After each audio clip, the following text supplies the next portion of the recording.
takeoff's the most important part of the dive. You have to stand there and you have to prepare mentally for your dive, and the takeoff, if you get the takeoff wrong, it shows throughout the rest of the dive.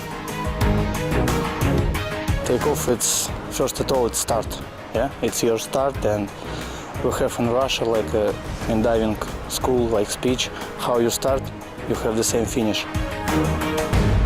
The takeoff from 27 meters is very difficult because you have to be careful about the speed. Like some dives you need to throw with maximum power, and some dives you need to do it a little bit slower and show a lot of control. But also the takeoff is about power, and that comes from strength and speed training, and also comes from technique training. So there's a lot of interesting components that come together to make a powerful takeoff.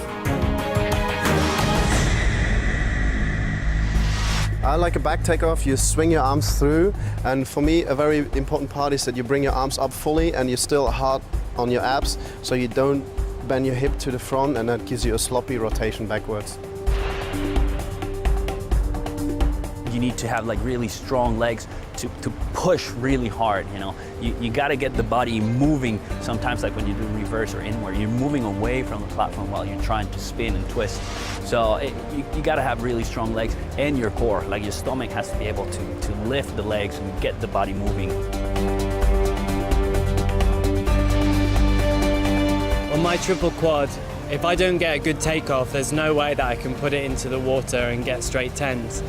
It has to have a massive, powerful jump, and I have to get into the twist as soon as possible with as much rotation as possible.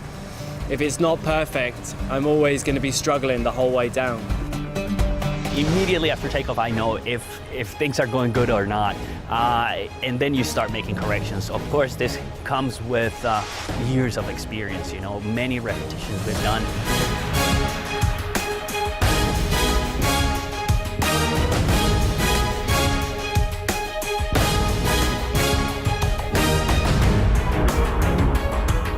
Once you're up in the handstand and you're holding a balance, that's when the mind starts going, you know, and then you look down and you've got your hands on the platform and you look straight down and you've got 27, 28 meters down to the water.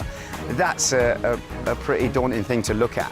But, you know, then you push off your hands, and once you leave the platform, then your body and mind kind of takes over. Up until that point where your feet leave the board, you have so many doubts and you have bad thoughts come into your mind, but as soon as those toes lift off the board, there's a point of no return and you just have to go for it.